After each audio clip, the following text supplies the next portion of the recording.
राम हो या रामायण, दोनों ही जीने की राह सिखाते हैं। रामायण के हर किरदार से कुछ न कुछ हमें सीखने और समझने को ज़रूर ही मिलता है। हमने पिछले वीडियो में आपके साथ सुपर्णखा और रावण से जुड़ी एक कथा साझा किया था। इस वीडियो में भी हम आपसे सुपर्णखा से जुड़ी एक कथा साझा करने जा रहे हैं, लेकिन इस कथा में सुपर्णखा से ज़्यादा माता सीता का जिक्र है। किस तरह से संयम और धैर्य का परिचय देते हुए माता सीता ने भगवान राम के साथ अपने जीवन का निर्वाह किया था।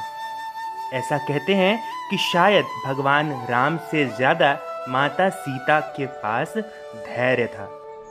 आज की इस कथा में भी हम इन्हीं बातों पर प्रकाश डालेंगे, लेकिन इससे पहले एक नजर डालते हैं सुपर्णखा के किरदार पर।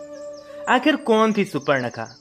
कहीं इस बात का जिक्र मिलता है कि अपने पति की हत्या का बदला लेने के लिए उसने राम और रावण के बीच युद्ध का षड्यंत्र रचा।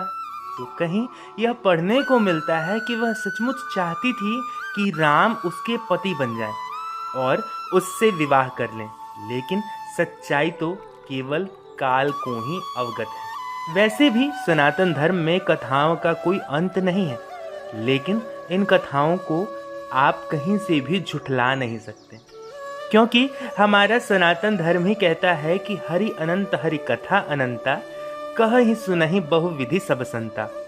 यह कथा है उस वक्त की जब माता सीता को भगवान राम का त्याग सहना पड़ा था, लेकिन इसके बावजूद माता सीता मन से कमजोर नहीं पड़ी।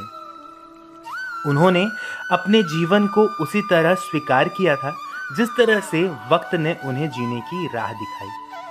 कथा की शुरुआत हम करें उससे पहले आपसे निवेदन करेंगे कि आप इस चैनल को सब्सक्राइब कर लें, ताकि इस तरह की कथाएं आप तक निरंतर पहुंचती रहें और आप इनका श्रवण करते रहें। यह बात तो आप सभी जानते होंगे कि राम और रावण के बीच युद्ध की प्रमुख कारण सुपर्णखा ही थी। इस बात का जिक्र हमने पिछले वीडियो में भी किया है, लेकिन जब रावण की मृत्यु हो गई तब सुपर्णखा को ऐसा लगा कि उसका बदला तो अभी पूरा ही नहीं हुआ है। तब वह क्रोध के मारे इधर उधर भटकने लगी। लेकिन कुछ सालों बाद उसे एक ऐसी खबर मिली जिसे सुनने के बाद उसकी खुशी का कोई ठिकाना ना रहा। दरअसल एक धोबी की बातों को सुनकर भगवान राम ने माता सीता का त्याग कर दिया था।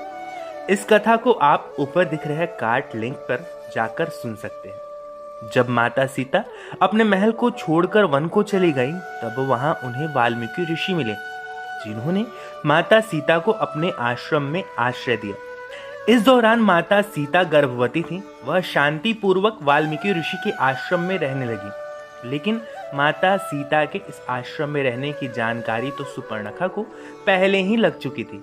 सुपर्णखा यह सोचकर खुश हो रही थी कि जिस राम ने जिस सीता के कारण मुझे अपनाने से मना कर दिया, आज उसी सीता को राम से अलग रहना पड़ रहा है। फिर क्या था, सुपर्णखा चल पड़ती है माता सीता के जख्मों पर नमक छिड़कने। जब सुपर्णखा ने माता सीता को वाल्मीकि जी के आश्रम में देखा, तब वह जोर जोर से हंसने लगी और कहने लगी कि देख सीता, तेरे राम ने तेरा क्या हाल कर दिया।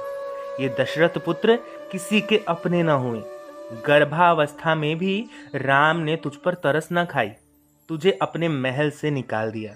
इस पर सीता माता ने सुपर्णखा को मुस्कुराते हुए अपने पास बुलाया और अपने पास पड़े बेर के फल को उसके हाथों में दे दिए। फिर माता सीता ने कहा, सुपर्णखा, तुम इसे खा लो। यह बेर उतने ही मीठे हैं जितने मीठे बेर मंदोदरी के बगिया में हुआ करते थे। सुपर्णखा ने सहर्ष बेर को स्वीकार किया। फिर सीता से पूछा, हे सीते, क्या तुम्हें इस बात का जरा भी दुख नहीं है कि राम ने तुम्हें त्याग दिया है? इस पर माता सीता ने जो जवाब दिया वह काफी सीखने लायक है। माता सीता ने कहा, हे सुपर्णखा, जीवन में ज्यादा दुख उसे नहीं होता जो कष्ट सहता है, बल्कि ज्यादा दुख उसे होता है जो कष्ट देता है। सुपर्णखा ने पूछा, वह भला कैसे? तब माता सीता ने कहा कि जब प्रभु राम को कैकेयी और राजा दशरथ के कारण वन को जाना पड़ा, तब सबसे पहले तो राजा दशरथ की एक कष्टप्रद मृत्यु हुई और उनकी मृत्यु के कारण जो दुख कैकेयी को हुआ वह राम और सीता के दुख से बड़ा था। उसी प्रकार से जिस दिन से राम ने सीता का तिरस्कार किया है, उस दिन से मुझसे ज्यादा पीड़ा प्रभु राम को है। माता सीता ने सुपर्णखा से कहा कि अगर तुम्हें मेरी बातों पर विश्वास न हो तो अभी अयोध्या जाकर देख लो। माता सीता ने आगे कहा कि आखिर क्यों किसी से प्रेम की उम्मीद लगाई जाए।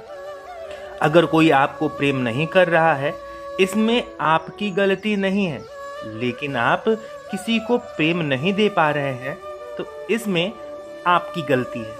खुद को ऐसा बनाया जाए कि हर हाल में दूसरे को प्रेम दिया जा सके, न कि दूसरों से प्रेम की उम्मीद की जा सके। इसके बाद सुपर्णखा सिर को झुकाए सीता के सामने खड़ी रही। उसे तब जाकर समझ आया कि सीता का दिल कितना बड़ा है। दोस्तों, यहाँ समाप्त होती है माता सीता और सुपर्णखा से जुड़ी एक अद्भुत कथा। कथा आपको अच्छी लगी हो तो इसे अपने दोस्तों, मित्रों, बंधु बांधवों के साथ साझा करें। कथा को लेकर आपके मन में कोई संशय या सवाल हो तो आप कमेंट बॉक्स में लिखें। हम यथाशीघ्र आपके सवालों का जवाब देने का प्रयास करेंगे। जाते जाते आप इस चैनल को सब्सक्राइब करना बिल्कुल ना भूलें, ताकि हमारा प्रयास आप तक पहुंचता रहे और आपका स्नेह भी हमको प्राप्त होता रहे।